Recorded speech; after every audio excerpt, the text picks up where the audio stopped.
Hello student, welcome to my channel, my NCERT and engineering classes.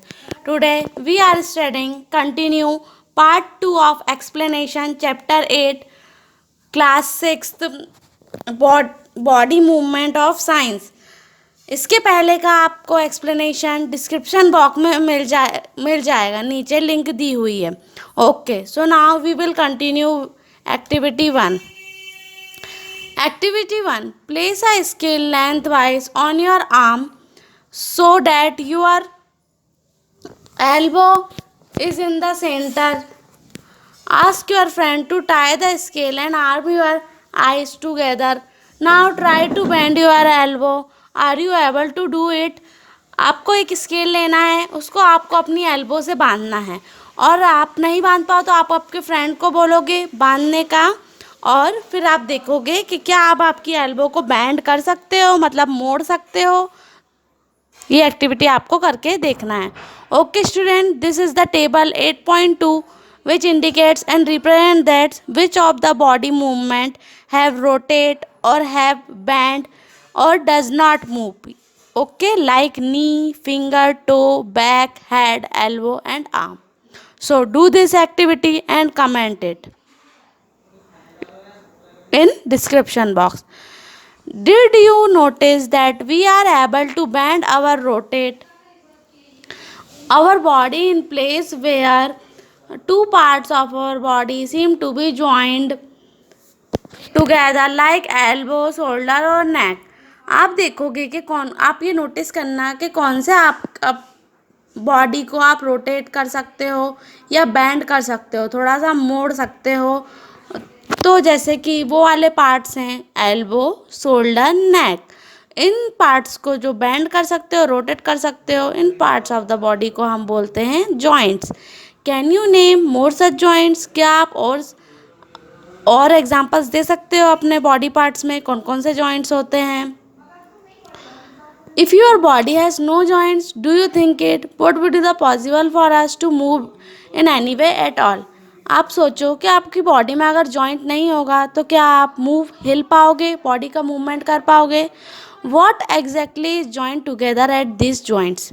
क्या joint रहता है, क्या जुड़ा हुआ रहता है इन पार्ट्स ऑफ द बॉडी के जॉइंट पे? Press your finger against the top of your head, face, neck, nose, ear, back of the shoulder, hands and legs including the finger and toes. आप अपनी फिंगर को आपके head के top पे, head के ऊपर दबाओ या नेक पे दबाओ या ईयर पे दबाओ या शोल्डर, कंधे पे दबाओ तो आपको क्या होगा? फिर उसके बाद दबाने के बाद do you get a feel of something hard pressing against your finger? आपको ऐसा लगेगा कि कुछ कड़क चीज़ टकरा रही है, कड़क चीज़ हमारी फिंगर को दबा रही है. The hard structure are the bones. वो जो कड़क स्ट्रक्चर है बॉडी के अंदर, कड़क जो फील हो रहा है आपको, वो क्या है? हड्डियाँ, bones. Repeat this activity on another part of our body, so many bones. आपको ये एक्टिविटी अलग अलग पार्ट्स में करके देखना है. Do you get a feel? Bones can not be bend. Bones को आप बेंड नहीं कर सकते, मोड़ नहीं सकते. क्यों? बिकॉज बोन्स आर हार्ड, वो बहुत कड़क रहती हैं. So how do we bend our elbow? तो हम हमारे एल्बो को कैसे बेंड कर सकते हैं? It is not one long bone from the upper arm to our wrist. It is different bones joint together at the elbow. Elbow की bone बहुत ज़्यादा डिफरेंट रहती है, इसलिए हम उसको मोड़ सकते हैं, बैंड कर सकते हैं. Similarly there are many bones present in each part of the body. We can bend our body only at those points where bones meet. जहाँ पे हड्डियाँ मिलती हैं या थोड़ा सा मोड़ रहता है, वहाँ से हम जो हैं हमारी बोन्स को बैंड कर सकते हैं, बॉडी पार्ट्स को बैंड कर सकते हैं ईजिली मूवमेंट के लिए. There are different types of joints in our body to help us carry out different movement and activities. Let us learn about some of them. अलग अलग joints रहते हैं हमारी बॉडी में जो कि अलग अलग मूवमेंट करते हैं और अलग अलग एक्टिविटीज़ परफॉर्म करते हैं बॉडी मूवमेंट के लिए. तो चलो उनको पढ़ते हैं. First, ball and socket joints. Ball, कुछ बॉल जैसा स्ट्रक्चर रहता है, सी दिस फिगर, यहाँ पे बॉल जैसा स्ट्रक्चर है, और सॉकेट जॉइंट, ये उसका सॉकेट में जॉइंट है। And let us begin with activity 2 start. Roll a strip of paper into a cylinder. आपको पेपर का स्ट्रिप बनाना है सिलेंडर के जैसा।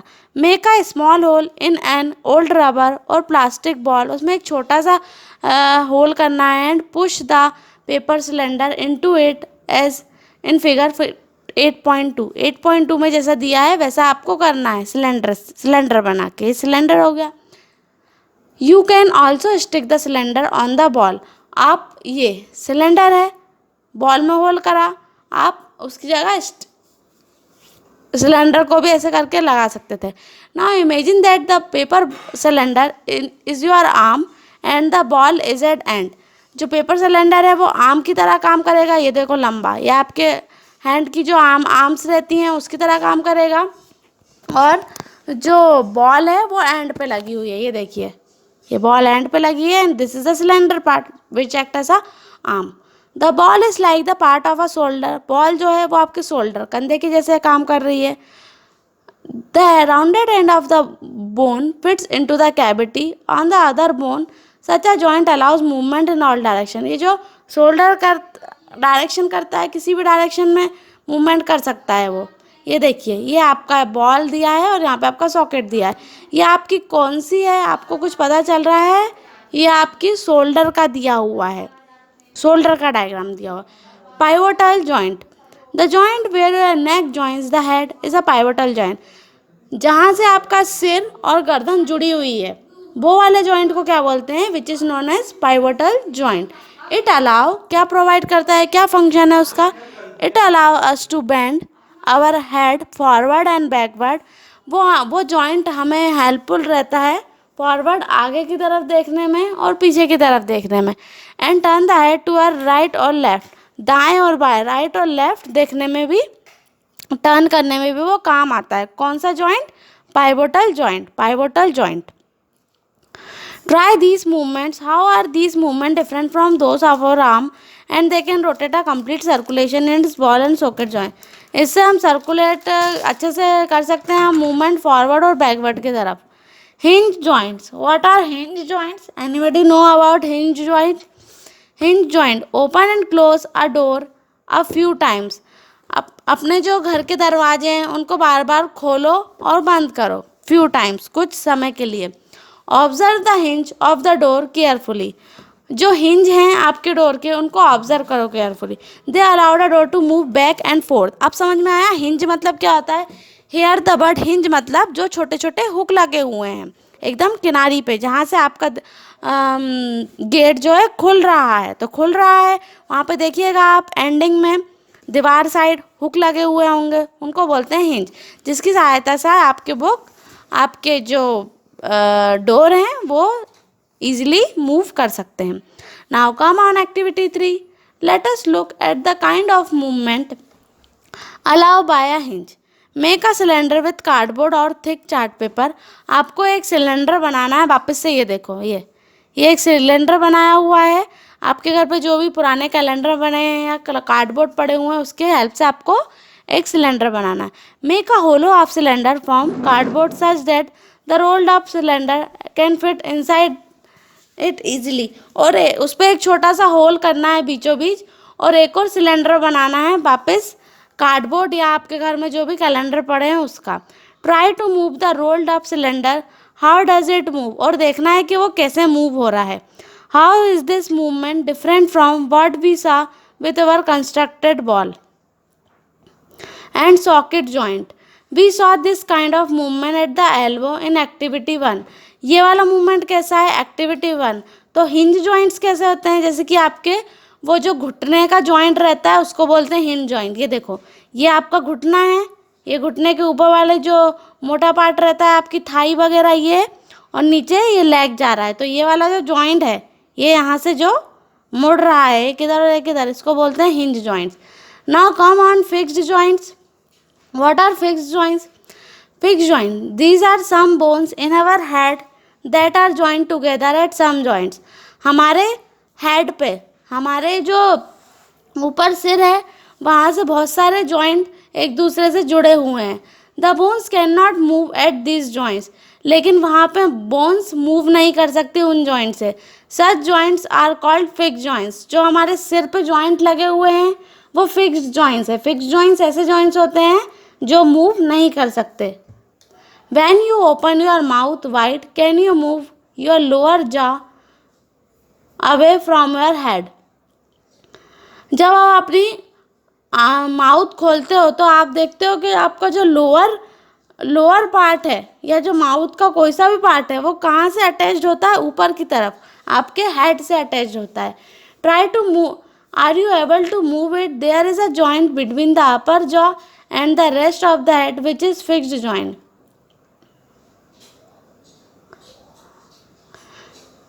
The bones in our body also form a framework is give a shape of our body। जो bones रहती हैं हड्डियों से उससे हमारी बॉडी को एक फ्रेम भी मिलती है, मतलब हमारी बॉडी का एक शेप भी बनता है उसकी सहायता से। This framework is the skeletal, उस फ्रेमवर्क को स्केलेटल बोलते हैं। ये देखो पूरी बोन्स आप देखोगे अगर आपने अपनी पार्ट्स ऑफ द बॉडी की तो वो ऐसी होती हैं कुछ, तो पूरी बोन्स को मिला के क्या कौन सा पार्ट बनता है? Skeletal part of the body. How do we know that this is the shape of human skeleton? हमको कैसे पता चलेगा कि ये शेप है हमारे ह्यूमन स्केलेटल का? We can have some idea about the shape and number of bones in some parts of our body by feeling them. लेकिन हम कुछ पार्ट्स ऑफ द बॉडी और शेप्स को हम फील कर सकते हैं, अनुभव कर सकते हैं। One way we could know the shape better would be look at X-ray image of the human body। तो कैसे देखते हैं हम? एक्सरे की इमेज जो रहती है ह्यूमन बॉडी उसमें भी हम बोन्स को देख सकते हैं। Did you or anyone in our family ever have an X-ray of any part of our body taken?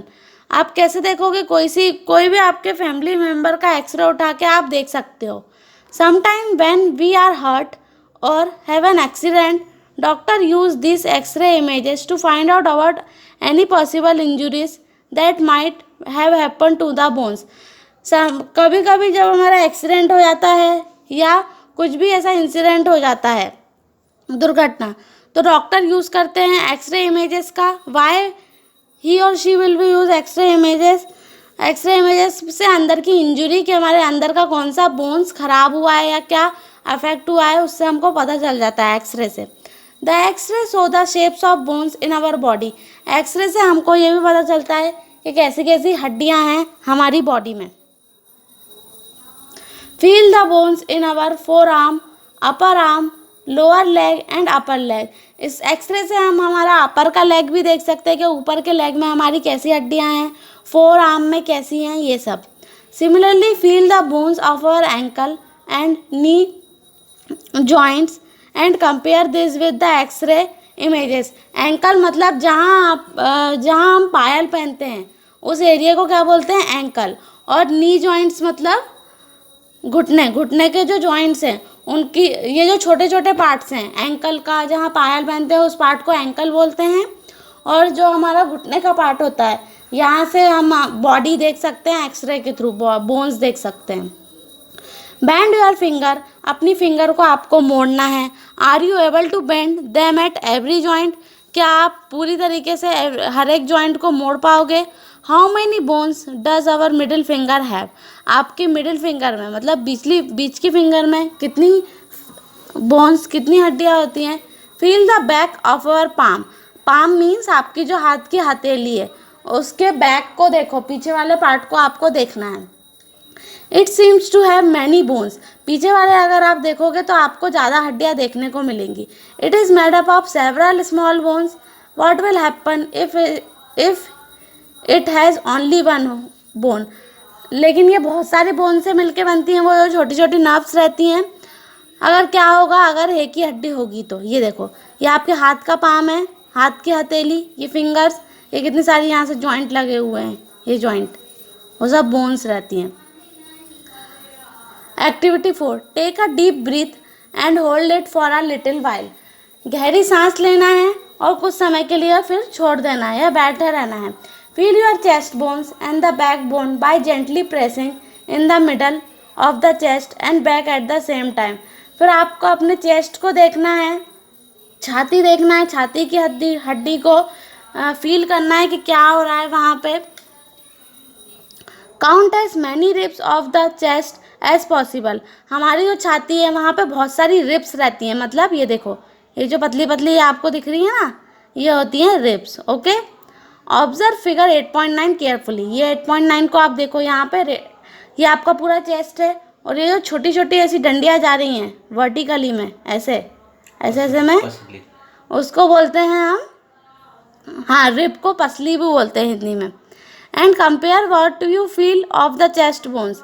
What see that the ribs are curiously bent. आप क्या ये जो रिब्स दी हैं पसली, क्या ये बेंट हो सकती हैं? They join the chest bone and the back bone together to form a box. ये जोड़ती हैं, ज्वाइन करती हैं चेस्ट बोन, आपकी जो छाती की हड्डियां हैं और आपकी जो पीछे बैक बोन है उसको. तो ये जो जोड़ रही हैं, ये जो डंडियों से जोड़ रही हैं, इतने पूरे स्ट्रक्चर को हम क्या बोलेंगे? Rib cage. Some important internal parts of our body lie protected inside this cage. हमारे बहुत सारे जो इंटरनल पार्ट हैं बॉडी के, वो इस केज पे, इस रिब केज पे डिपेंड हैं. Ask a friend to touch his toes without bending his knees.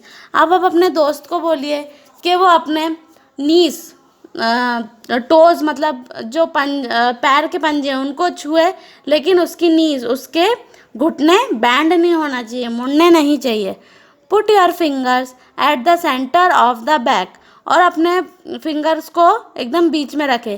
Can you feel some long and hard structure.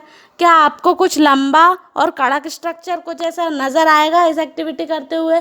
Starting from the neck, moving your fingers downwards on the back of our friend, what you feel is in his backbone. पीछे का जो आपका part है वो क्या कहलाता है? पीठ का backbone. It is made up of many small bones. बहुत छोटी छोटी हड्डियों से बनी हुई रहती है. क्या? Backbone. The rib cage is joined to these bones. Rib cage भी इससे जुड़ी हुई रहती है. कौन से पार्ट से? बैकबोन से. If is backbone were made up of only one long bone, will you friend be able to bend. क्या ये बैकबोन अगर एक ही बोन से मिलकर बनी रहती तो क्या आप इसको बेंड कर सकते? Make your friend stand with his hands pressed to a ball. Ask him to try to push the ball. अपने फ्रेंड को बोलो कि वो सीधे हाथ एकदम प्रेस करे, एकदम स्ट्रेट दीवार पे, और बॉल को, जो दीवार है, उसको धकाए. Do you see two bones standing where is shoulder all. फिर आप देखोगे कि दो ऐसी सीधी हड्डियां हैं हाथ पे. They are called shoulder bones. उनको बोलते हैं, कंधे से जो हड्डियां हैं उनको बोलते हैं shoulder bones. Observe figure 8.12 carefully. ये देखो, ये होती है शोल्डर बोन. ये आपका नीचे जा रहा है हैंड और यहाँ से आपका ऐसा जुड़ा हुआ है, इसको बोलते हैं shoulder bones.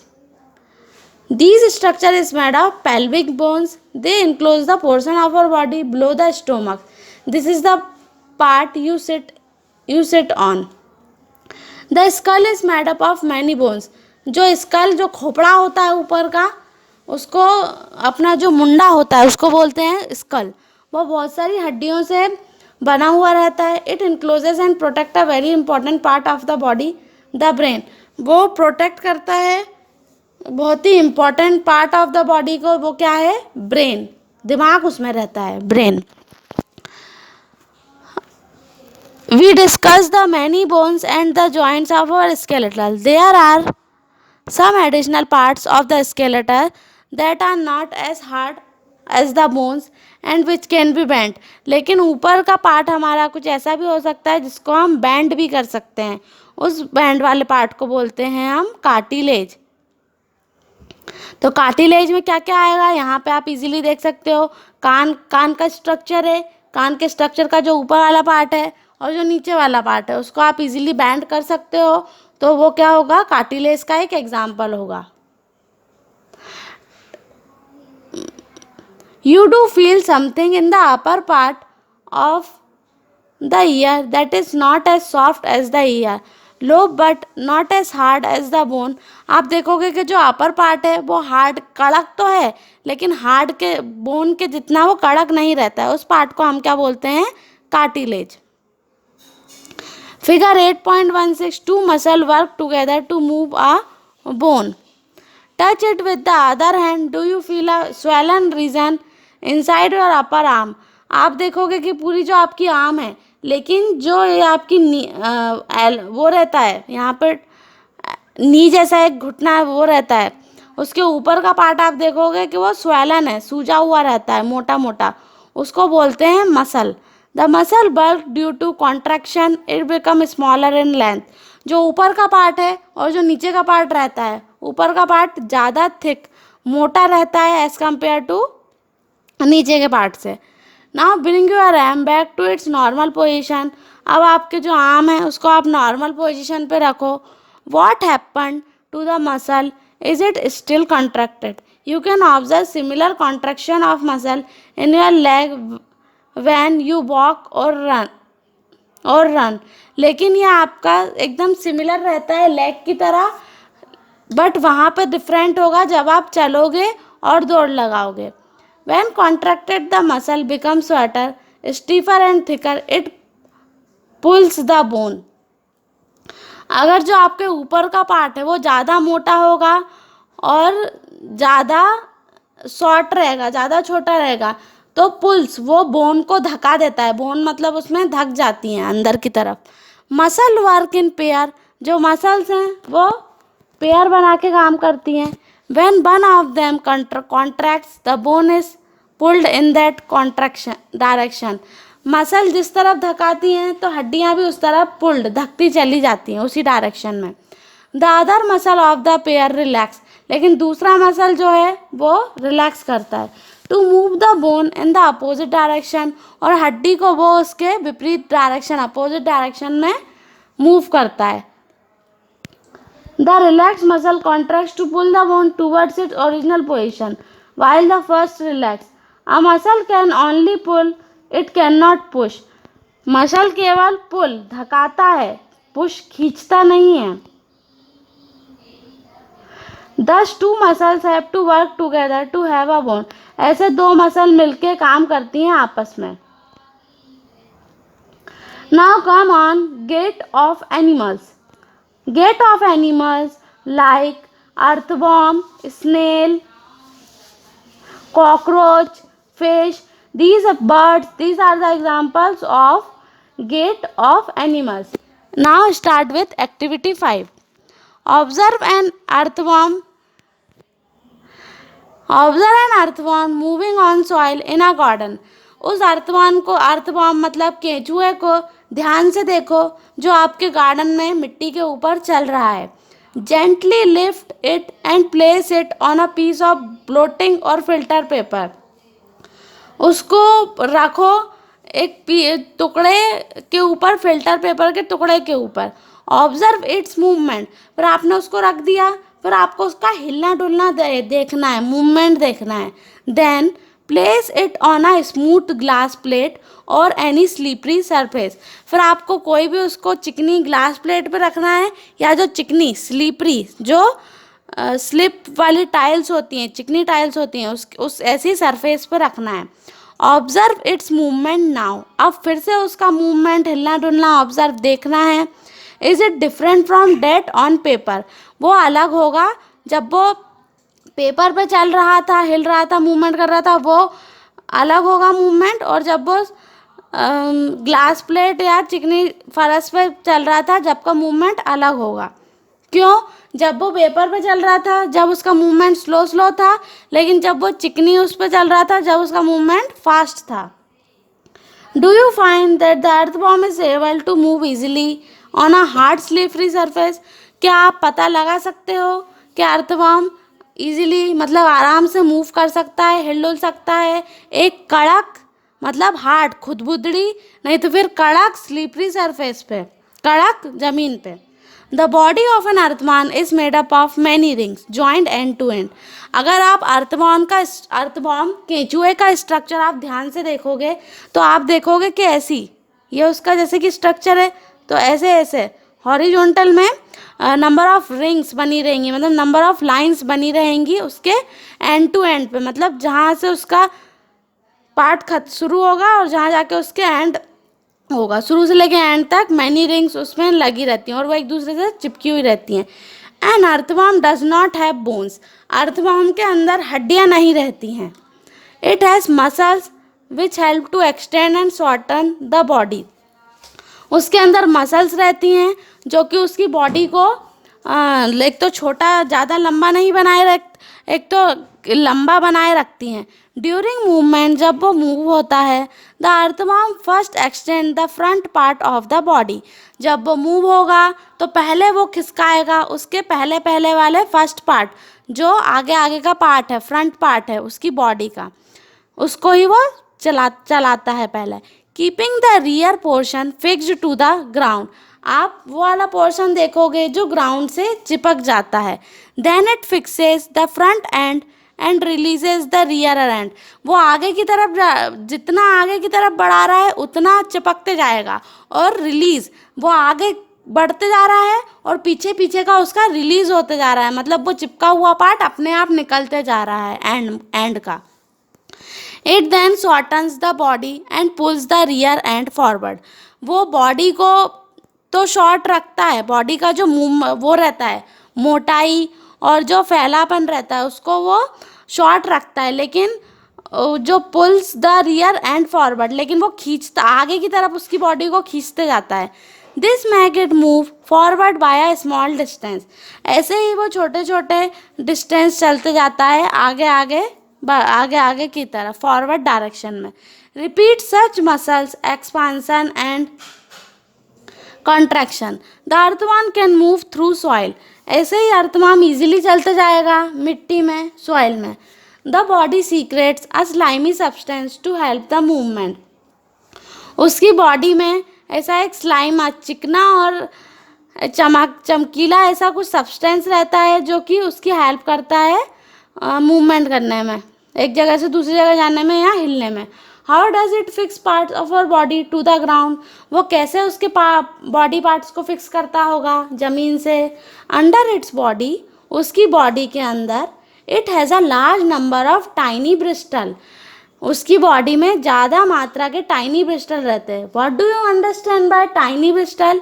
Tiny bristle means hair like structure, छोटे छोटे बाल रहते हैं उसकी बॉडी के अंदर, तो इसलिए वो इजीली मूव कर सकता है ज़मीन से चिपक के। The bristle are connected with muscles, जो उसके ब्रिस्टल हैं, छोटे छोटे बाल हैं, वो हड्डियाँ तो होती नहीं हैं, तो वो ही अटैच रहते हैं, कनेक्ट रहते हैं उसके मसल से। The bristle help to get a good grip on the ground, और वही ब्रिस्टल एकदम ग्रिप बनाए रहते हैं, ग्रिप मतलब ऐसे चिपक के उसको चलने देते हैं ज़मीन से। The earthworm actually Yeats it's way through the soil, earthworm खाता क्या है, उसके तरीके से उसको जो भी मिल जाता है वो ज़मीन से खा लेता है। Its body then throws away the undigested part of the material then its eats, उसकी बॉडी को जो मिल जाता है वो खा लेता है। This activity of an earthworm makes the soil more useful for plants, लेकिन जो अर्थवर्म जब मिट्टी में चलता है और अगर वहाँ पे पेड़ पौधे लगे रहते हैं तो वो ज़्यादा लाभदायक रहते हैं, यूज़फुल रहते हैं पौधों के लिए। स्नेल, अब स्नेल एक कैसा एनिमल है, एक ऐसा एनिमल है जो कि मतलब मिट्टी में या बारिश के मौसम में दीवार के साइड में ऐसा आपने देखा होगा गोल गोल स्ट्रक्चर रहता है जलेबी जैसा, ये तो बहुत टफ स्ट्रक्चर है, सिंपल ऐसा गोल स्ट्रक्चर रहता है जलेबी जैसा और हल्के हल्के उसमें कांटे रहते हैं। That animal is known as what? Snail. Now come on activity 6, collect a snail from a garden, garden से बगीचे से कुछ स्नेल कलेक्ट करो। Have you seen the rounded structure it carries on its back, आप देखोगे कि उसकी पीठ पे, उसके बैक पे, अभी मैंने बताया राउंडेड स्ट्रक्चर बना हुआ रहता है, ये उसकी पीठ। This is called the shell, वो जो पीठ पे स्ट्रक्चर बना है राउंडेड वाला, उस स्ट्रक्चर को क्या बोलेंगे? Shell. And it is the outer skeleton of the snail but is not made of bones, और ये आउटर स्केलेटन बाहर की एक हड्डियों जैसा रहता है, लेकिन लेकिन बाहर का पार्ट रहता है स्केलेटन का, लेकिन इसमें हड्डियां नहीं रहती हैं, हड्डियों से नहीं बनता है। The shell is a single unit and does not help in moving from place to place. उसकी एकमात्र यूनिट रहती है पीठ पे, बैक पे सेल, लेकिन वो हेल्प नहीं करती है एक जगह से दूसरी जगह जाने के लिए। It has to be dragged along, वो ऐसे ज़्यादा टाइम के लिए ड्रैग्ड अलॉन्ग मतलब एक ही जगह पे मोर टाइम्स के लिए चिपकी रहती है, वो इधर उधर नहीं जा सकती ज़्यादा अर्थवॉर्म के कंपैरिजन में। Place the snail on a ground plate and watch it. अब आप एक ग्लास प्लेट पे रख दो स्नेल को और उसको वॉच करो, उसको देखो। व्हेन इट स्टार्ट्स मूविंग, जब वो चलना हिलना डुलना चालू करेगी, carefully lift the glass plate along with the snail over your heads. तो आप उसके जो ध्यान रखना कि उसकी जो ग्लास प्लेट है उसके हेड के पास जरूर हो, मतलब वो नीचे ना लुढ़के। Observe its movements from beneath, उसका ये मूवमेंट आपको ऑब्जर्व करना है। A thick structure and the head of the snail may come out of the opening in the shell. जो मोटा स्ट्रक्चर है और उसका जो सिर है स्नेल का, वो कहाँ आ जाएगा, उसकी जो सेल मतलब उसके बैक पे आ जाएगा। The thick structure is it's foot, वो जो मोटा स्ट्रक्चर है वो उसके पंजे हैं, फुट हैं। मेड ऑफ स्ट्रांगली मसल्स, वो भी मसल से बनते हैं। Now carefully tilt the glass plate, the wavy motion of the foot can be seen. Wavy motion मतलब वो ऐसे ऐसे डायरेक्शन में हिलेगा, कभी ऊपर कभी नीचे, ऐसे आप ड्राइंग बनाते हो ना पहाड़ की, ऐसे डायरेक्शन में वो मूव करेगा। Is the movement of the snail slow और fast as compare to an earthworm. आपको कंपेयर करना है कि जो अर्थवॉर्म है उससे स्नेल तेज चलता है, तेज हिलता है या धीरे हिलता है। Okay student, thank you. Please like and subscribe my channel. And if you have any doubt and query, please write down in comment box.